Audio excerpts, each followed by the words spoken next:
दुनिया में कितने तरह का नशा है। शराब, सिगरेट, पान मसाला, ड्रग्स, अफीम, चरस, गांजा। नहीं, आप और हम जितना जानते हैं उससे भी कई आगे, हमारी सोच से भी आगे। जी हाँ, नशा एक ऐसी लत है, लत कहें या फिर इसे कारोबार कहें, जिसका कोई अंत नहीं है। इससे लाखों जिंदगियां बर्बाद भी हो रही हैं और इसके सहारे लाखों जिंदगियां पाली भी जा रही हैं।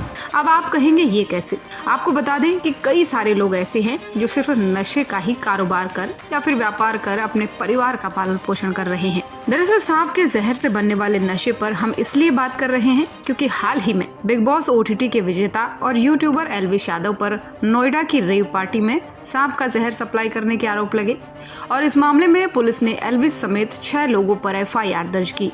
हिरासत में भी इन लोगों को लिया। हमने सोचा आपको थोड़ा सा डिटेल में बता दें कि कैसे सांप के जहर का प्रयोग नशे के तौर पर किया जाता है। अब सवाल ये आता है कि सांप का जहर तो जानलेवा होता है, इससे नशा कैसे बनाया जाता है? तो चलिए जानते हैं डिटेल में। सांप के जहर को ड्रग्स की तरह वो लोग लेते हैं जिन्हें ड्रग्स में भी मजा नहीं आ रहा होता है। जी हाँ, ये ड्रग्स से भी कहीं ज्यादा महंगा और खतरनाक है और सांपों का जहर ड्रग्स के नशे से भी ऊपर हो गया है। ये काफी महंगा है। जिन सांपों के जहर को लोग नशे के लिए इस्तेमाल करते हैं, उन सांपों को पहले एक इंजेक्शन लगाया जाता है ताकि सांप का जहर जानलेवा न रहे। वहीं इंजेक्शन लगाकर उस जहर को हल्का कर दिया जाता है। इंजेक्शन लगने के बाद से जब सांपों का जहर हल्का हो जाता है तो इन सांपों से लोग खुद को कटवाते हैं, जिसे स्नेक बाइट भी कहते हैं। ये जहर 5 से 6 दिन तक इंसान के शरीर में असर रखता है। आप जानकर हैरान होंगे कि कोबरा के 1 ml जहर की कीमत बाजार में 10 से 25 हजार रुपए तक होती है, जो चोरी छुपे बिकता है। वहीं जहरीले सांप जिन्हें देखकर ही जिस्म सिहर जाता है, जिनका कांटा पानी भी नहीं मांगता, उन सांपों के जहर में अब इंसान सुरूर और नशा तलाशने लगा है। सांप का ये जहरीला नशा दिल्ली और मुंबई की पार्टियों में इस कदर फैल चुका है कि इसका धंधा करने वालों की चांदी हो रही है। सांप के हलक से निकाले जाने वाले जहर की कीमत करोड़ों में है। अगर जहरीला सांप किसी को काट ले तो कुछ ही समय में जुबान अकड़ने लगती है, शरीर नीला पड़ने लगता है और सांसें साथ छोड़ने लगती है। ये अब सांप का विष बड़ी बड़ी पार्टियों में नशे की चीज बन रहा है। ये नशा सबसे महंगा नशा बताया जा रहा है।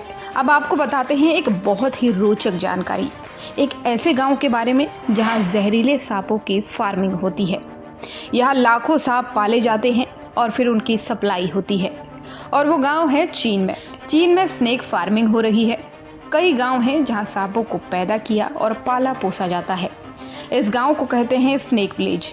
सेजियांग प्रांत के सिजिकियाओ गांव में यही काम होता है।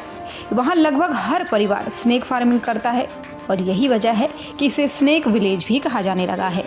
लगभग 7 दशक पहले इस गांव ने स्नेक फार्मिंग की जिम्मेदारी ली। एक अनुमान के मुताबिक यहाँ हर साल से 3 से 4 मिलियन सांपों का जन्म होता है। वयस्क होने पर या डिमांड के मुताबिक उनकी चीन या बाहर उससे सप्लाई होती है। इलाज में काम आता रहा है। वहीं ट्रेडिशनल चाइनीज मेडिसिन यानी TCM में सांपों की स्किन से लेकर उनके तेल और जहर का भी उपयोग होता रहा है। अगर आसान तरीके से समझना चाहे तो जैसे आयुर्वेद में हम जड़ी बूटियों से दवाएं बनाते हैं, उसी तरह चीन में सांपों या फिर कई पशुओं से दवाई बनाई जाती रही हैं। यानी सिर्फ नशा ही नहीं बल्कि अन्य कई कामों के लिए भी सांप का उपयोग किया जाता है। इसके लिए 4 तरह के सांपों की ज़्यादा फार्मिंग होती है: krait, pit viper, red snake, rattle snake. कुछ दशकों में कोबरा भी इस श्रेणी में आ चुका है। इन सब को मिलाकर बी हुआशी कहा जाता है। ये जहरीले सांपों के मेल से बनी एक मेडिसिन है जिसे बहुत ही सावधानी के साथ इस्तेमाल किया जाता है। वहीं मेडिसिन बनाने के अलावा चीन पर यह भी आरोप लगता आ रहा है कि वहाँ ऊंचे दामों पर सांपों की डिश बनाकर बेची जाती है। हर साल कितने सांपों का चीन के भीतर उपयोग होता है और कितने बाहर भेज दिए जाते हैं, इसका कोई डेटा आज तक साफ साफ नहीं मिल पाया है।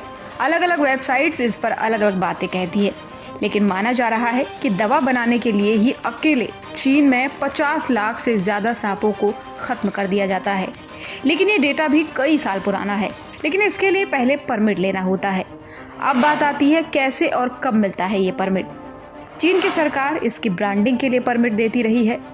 इसमें बताना होता है कि किस तरीके से फार्मिंग होगी, सांपों का कितना ध्यान रखा जाएगा और क्या उनके जन्म में किसी आर्टिफिशियल तरीके का इस्तेमाल होगा। इसमें सबसे ज़रूरी है कि सांपों का प्राकृतिक या उसकी तरह लगने वाला वातावरण देना। साथ ही ये 20 से कम और 25 डिग्री से ज़्यादा तापमान में न रहें, इसका भी ध्यान रखना होता है। सबसे पहले सांपों के रहने लायक माहौल बनाया जाता है। आमतौर पर ये आबादी वाले इलाकों से दूर होता है ताकि सांप किसी को नुकसान न पहुंचा सके। इसके बाद से सांपों को पकड़ने वाले एक्सपर्ट स्नेक की अलग अलग किस्मों को बाहर लेकर छोड़ते हैं।